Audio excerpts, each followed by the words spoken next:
Hi, I'm Zibby Owens, and you're listening to Moms Don't Have Time to Read Books. This 30-minute podcast features a new author interviewed by me every single day, 365 days a year, for about 30 minutes. I am also the publisher for Zibby Books, which publishes 12 books a year in fiction and memoir. Our books are already out now. You can check it out on zibbybooks.com. And we have a magazine called Zibby Mag, where we have lots of wonderful essays and lifestyle features. That's at zibbymag.com. We have classes at zibbyclasses.com. And I recently opened a bookstore in LA called Zibby's Bookshop at 1113 Montana Avenue at 11th Street in Santa Monica. I hope that you are able to enjoy some of our other offerings. But this here podcast is the basis of all of it and started in 2018. And no matter what I do, this is basically my favorite thing. Enjoy.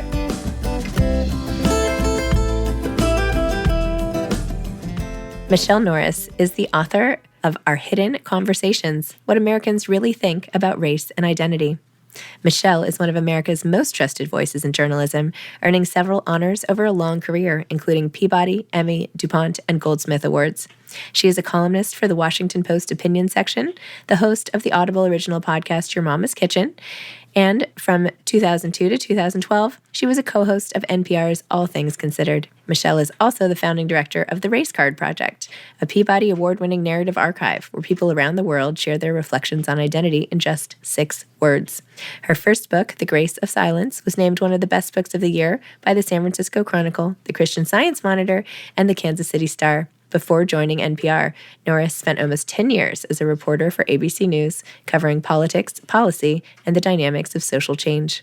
Early in her career, she also worked as a staff writer for the Washington Post, Chicago Tribune, and the Los Angeles Times. Welcome, Michele. Thank you so much for coming on Moms Don't Have Time to Read Books to discuss Our Hidden Conversations: What Americans Really Think About Race and Identity. Thank you, Zibby. Glad to be here. I love your podcast, and I love the title of your podcast because it speaks to me as a mom who many times has struggled to find time to read books. Yes, I relate. Little did I know that I would introduce even more books to try to fit in by starting this podcast, but that's okay. Totally fine. This book is so beautiful. So for people listening, it is almost like the size and shape of a coffee table book with the most gorgeous combinations of photographs and visual elements and different color pages separating chapters and different color fonts. And it's almost like a photo album homage to all of the Race Card Project postcards and emails and everything that come in to Michele. So just if you have not seen this book, just Google it while you're listening or something, because the actual book itself is gorgeous and so impressive. So just wanted to throw that out there. And now, Michele, tell us about the book. Okay, well, thank you for that. I mean, that was, because it is, you have to see it to kind of understand it. I went through the process of putting this book together with my editors, and you want to do what? You want how many photos? You want it, and you described it as an album, which is kind of perfect because I wanted it to feel like a scrapbook, like you were eavesdropping on other people's lives. Yep. And it's a compilation of stories that I've collected. I'm a longtime storyteller, been a journalist for more than 3 decades, but I'm also a story collector. And journalists are always story collectors, but I actually collect individual stories. And I created the Race Card Project when I wrote my first book because I wrote about my family's very complex racial legacy. And at the time, I thought no one wanted to talk about race. And so I was frankly, I don't want to say terrified, that might be too strong a word, but I was anxious about going out into the world to talk about my story. And I felt comfortable with that. But I wanted to have a dialogue with people because I thought America needed that in some way. And I was curious. We had just sent a Black family to the White House. I wanted to know how America was going to react to that. But I felt like I had to pry open that conversation. And so that's where the postcards came in, this idea of collecting microbursts in the form of a story from someone. Your thoughts about race in 6 words, please send. I now talk about race and identity because one of the things that I learned is that if you talk about race, people think that that is a conversation about those people. When you talk about race in America, it is presumed to be a conversation about people of color and really specifically usually about Black people, And so I now talk about race and identity because if you talk about identity, everybody has an identity. Yes. And it's a way in for people who are white, who are Latino, because race doesn't apply. It's an ethnicity, not a race necessarily. You can be Afro-Latino. You can be white and Latino. You can be, if you travel to Peru, or lots of places in Central and South America, you meet a lot of people who are Asian and Latino. So race wasn't the right word there. And a lot of people feel like identity, wait, that's something I relate to. I am a bass fisherman. I am a baker. I am a, University of Michigan fanatic sports fan, whatever that is. I happen to be married to one of those. Okay. Just saying, you might be a University of Michigan fan. I don't know. But that opens the door for a lot more people. And then it made it, I think that's one of the bigger lessons for me, is that we need a new way to talk about race and to widen that door so more people feel like they can come in the room and get comfortable. Or maybe come in the room and be uncomfortable, but at least get in the room. Yep. Well, I love how it just started with an idea that these postcards with 6 words, and you would just leave them out everywhere and hope that people would send them. And first you got 5, 10, 12 cards, and then next thing you know, you're inundated with cards, and then you turn it into emails. And I just love this image of you at Kinko's picking up your first stack of cards and seeing what it becomes, not the least of which is this book, which is, it's amazing when you just follow instincts like that. And you're like, I don't know, there's something about this. I just got to try it. And then look what happens. Well, one of the guys who was at the UPS store where I was collecting the cards, he now runs the joint. He's now the manager of the store. I think he actually may own it. I think he may have purchased it from the previous owner. But I still talk to him about it. He says, I miss the cards because most of the stories now come in digitally. Yeah. But when the cards would come in, for the guys who worked at the UPS store, there's no sheath, there's no covering. So people were writing these amazing things on these postcards, and for them it was entertainment. They would like, oh, she's got a stack of cards today, and they I don't think they usually read people's mail at the UPS store, but in this case, they were going into my box and pulling out the cards and actually having, really interesting and yeasty conversations based on the 6-word truths. Yes. Were arriving in their box. So be careful what you put on a postcard is basically the takeaway because it will be read. I was thinking as I was reading, there must be, I don't know, thousands, hundreds. I don't know if you've even counted how many of the postcards you represented in the book, but every page there's like a pastiche of a bunch, not every page, but scattered about. And you've grouped them into thematic sections, feeling, unsafe or feeling, what is your identity? Feeling like, how is your appearance? Are you pretty enough? All of that, which I found really interesting also, because then you see how many people have similar cards that they are sending in and thinking. And right away, you're like, oh, well, all these people are thinking this. They're less alone immediately. But then, of course, I started reading and thinking, well, what would my 6 words be? I feel like everybody who reads this has to contribute to the project. So here's what I came up with. I think mine would be, I'm an American Jew fighting anti-Semitism. What do you think? I think that's Does it count? It counts as 6. I don't think there's any hyphenation in there. There's a contraction, which obviously works. It speaks to the moment, and that speaks to the nature of talking about race and identity. It's a journey that changes over time. That hill's a little steeper right now because of everything we're experiencing geopolitically, and it probably means something different for you now as a parent than it did because you're fighting it on behalf of yourself and other people that are going out in the world with their own identities. Yes. So it's what I find is in many of these 6-word stories, there's a whole novel embedded in just those 6 words. And your and I realized that when yes, they often do. Mine did. And when I call people to do little oral histories, the 6 words is often the starting point for a story, a tale, a narrative that is deep and rich and complex, and it just starts with the 6 words.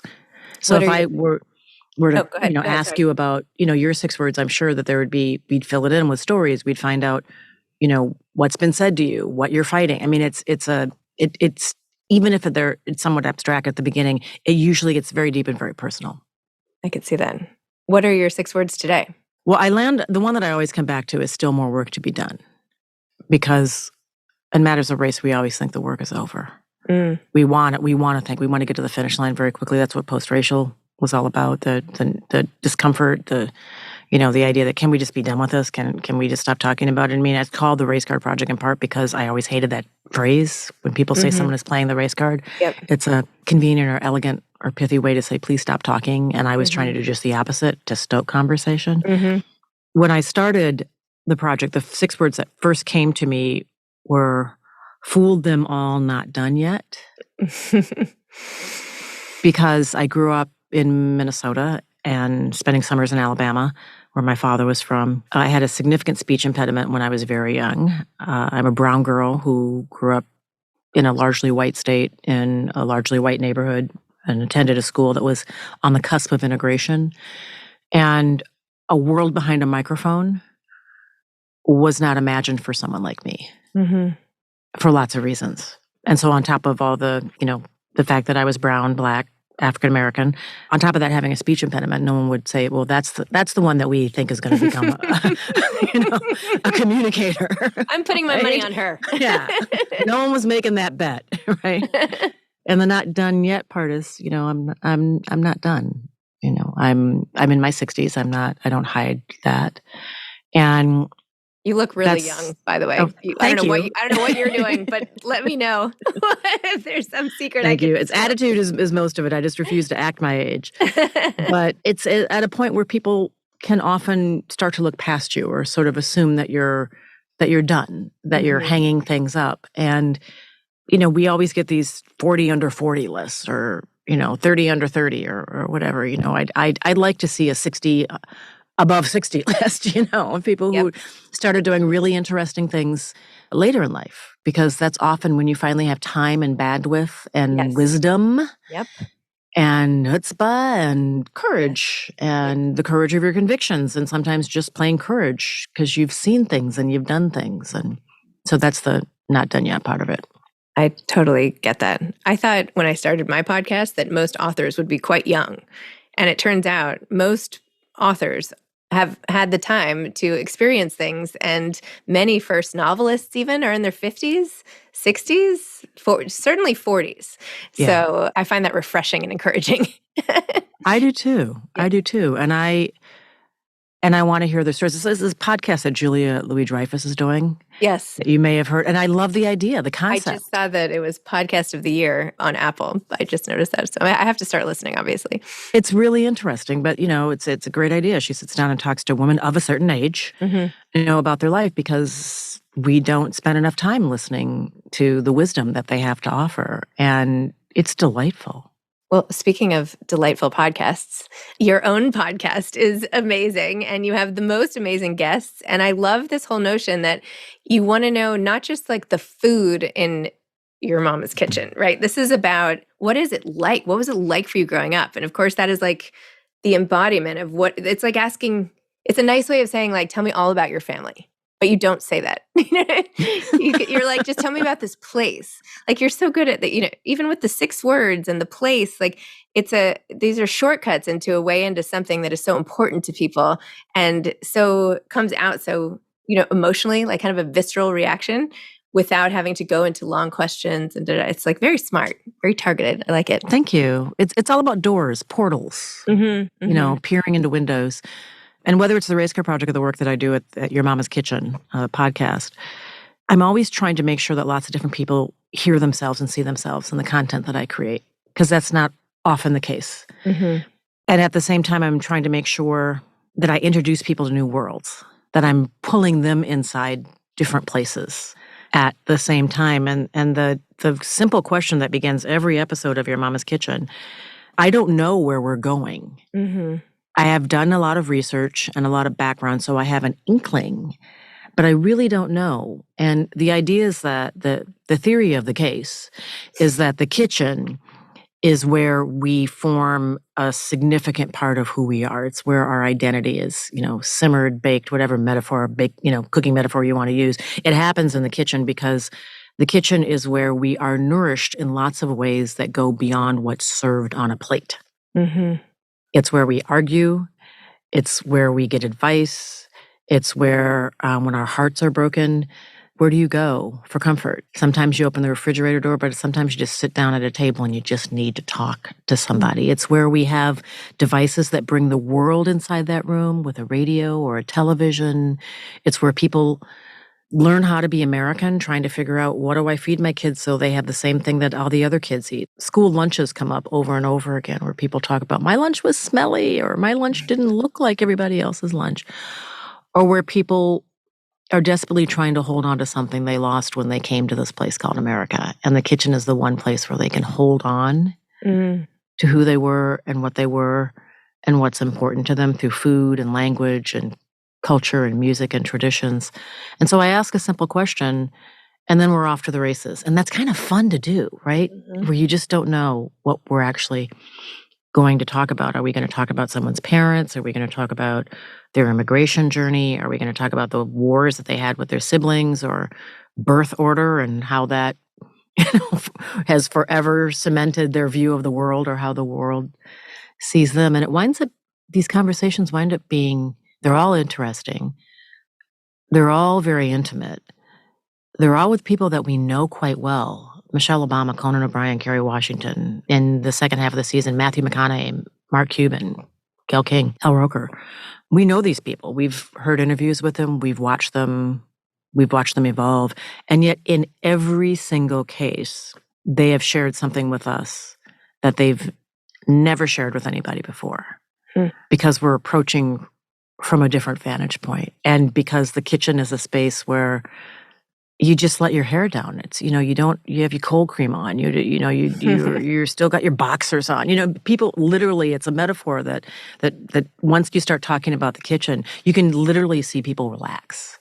Their shoulders kind of relax, they sit back, they go to a different space, a different cerebral space that just creates a really revealing and intimate conversation that is a great ride for me, but I think for the listeners also, it's just been interesting and revealing for them. And then we top it off with a recipe.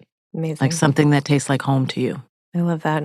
I had Matthew McConaughey on this podcast, and I was like, I am not going to just I am going to be professional and just do this podcast, but oh my gosh, his voice and everything. So anyway. And he's so much fun. Oh my gosh, it's amazing. He's singing and doing all this stuff. Yes, he just goes, he's just like, life is a party and I am a host. Yes, exactly. I know. And we talked to him with his wife, Camilla, who is just special. I mean, he married well. She is just fantastic and open-hearted and funny. And I mean, he's, it's easy to see how you could be upstaged constantly with someone who has that kind of great big personality. And even in her quiet way, there's a gravitational pull, that pulls you in her direction. She's a woman of gravitas and depth and outer and inner beauty. Really fun couple. She was also on the podcast. And then when I listened to Green Lights, did you listen to the audiobook of that? Yes. When he was talking about her and how he just totally fell for her, and she was not at all interested at first, and he was just that's the one. That was her. Oh my gosh. That was one of the best sections of the book, I think. That is a really good book. It was. It was a really good book. It's going to be on under the tree for several people for me. I think it's a great dude book. It's small.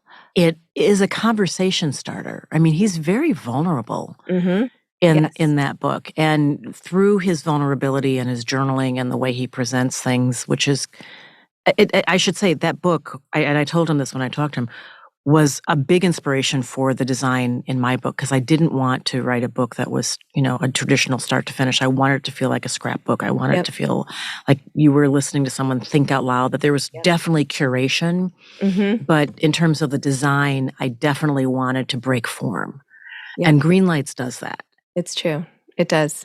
And you brought yourself in a lot. Whenever an author, even in a nonfiction piece, there's something, as expository or as deeply analytical about, post-racial relations in the United States in this particular time, hearing things from you, even what happened with your dad that you found out later, or the family secrets that were unveiled for you. And you're immediately connected to you as not as the writer, not just as an aggregator of all of that information.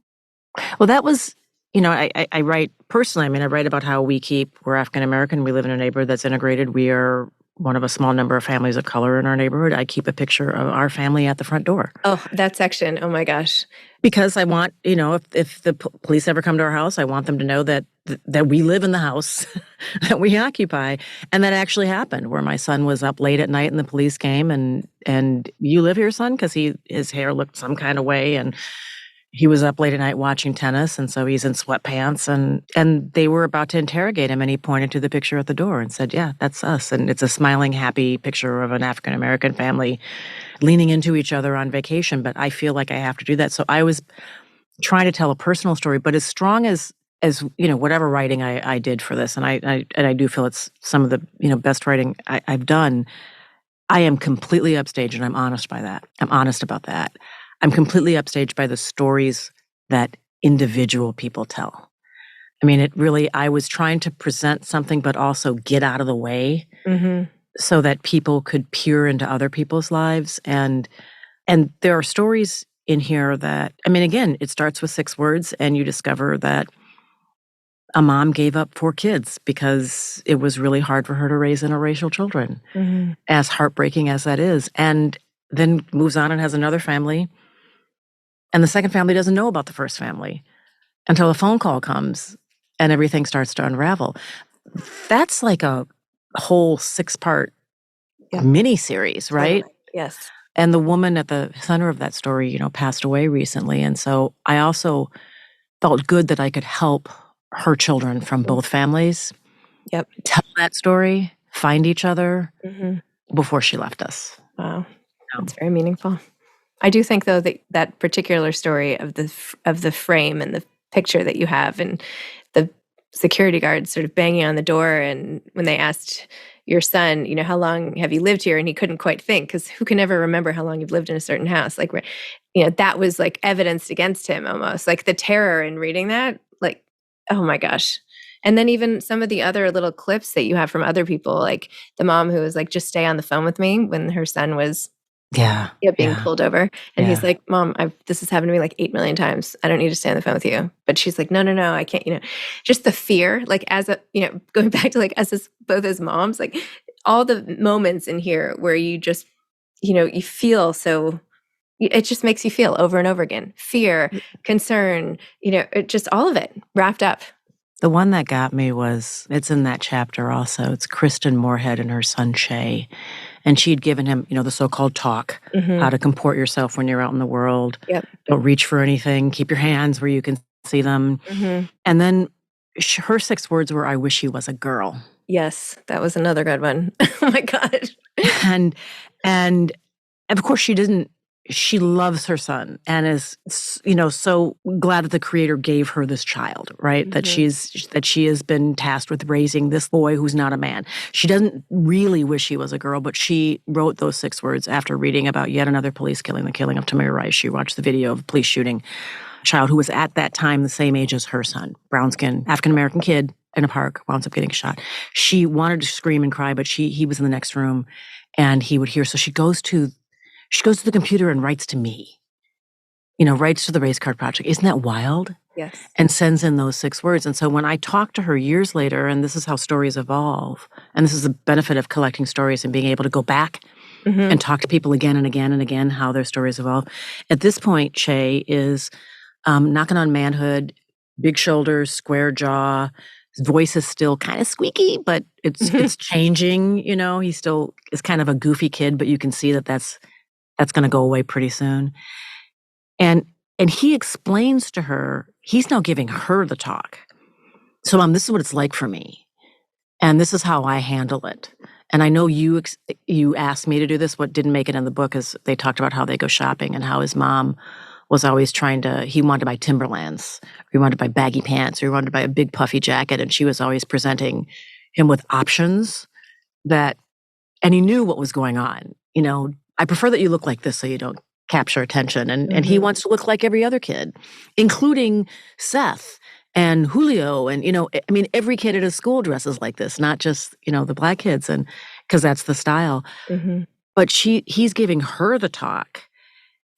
And at the end, she is just a puddle because she doesn't know what to feel. Like, it worked. I gave him the talk. He knows how to handle himself. But why did I have to do this? Why do I have to send a young man into the world who feels like he has to be jolly all the time to inoculate other people's fears? What part of his manhood, what part of his personhood, what part of his personality will never really evolve because he has to live in a cage and I helped him do that? And he'll survive because of it, hopefully.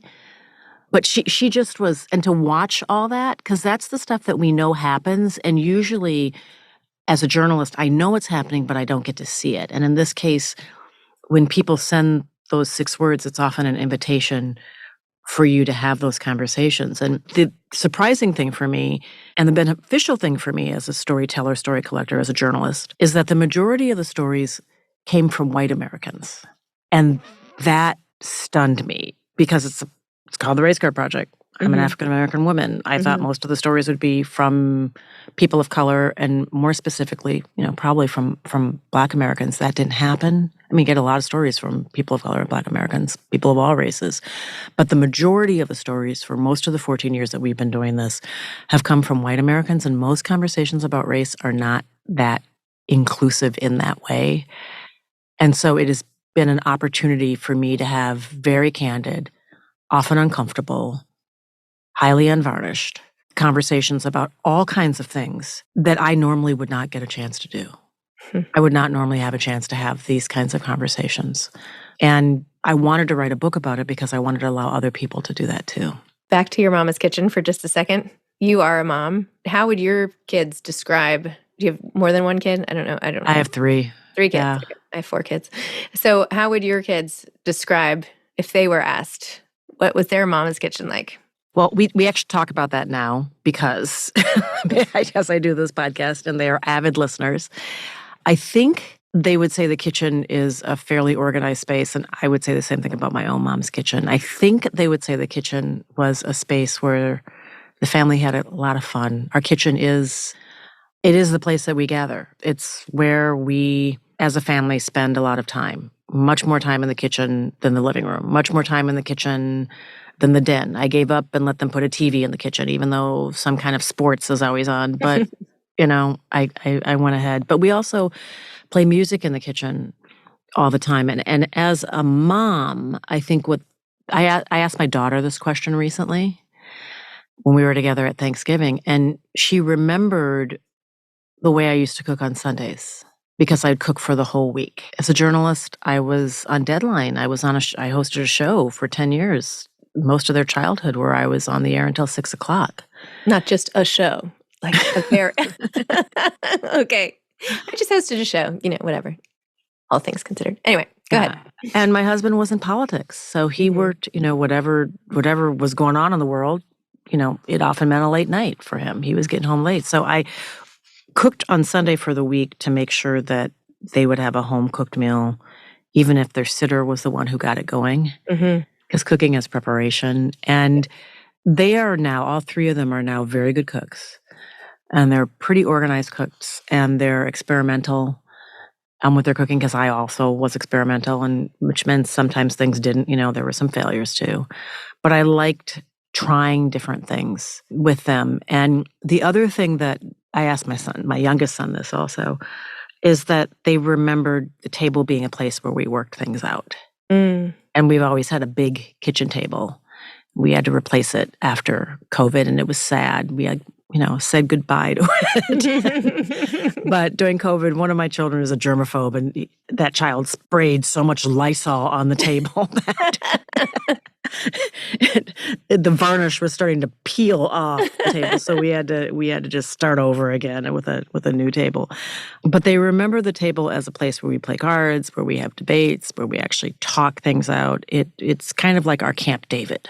If we needed to work something out, okay, let's go to the kitchen table. Let's sit down and let's talk about this. And it was a space where a lot of their friends would do that too.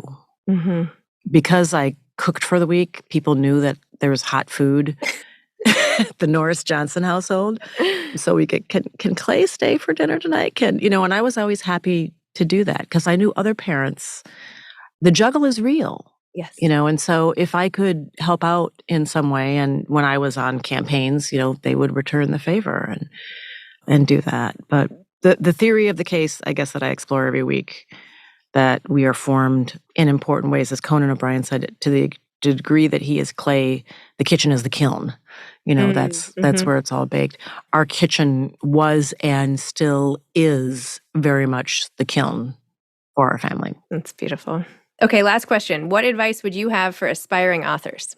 Write often, write in lots of places. Writing is not easy for me, even though I love it. It's not easy for me.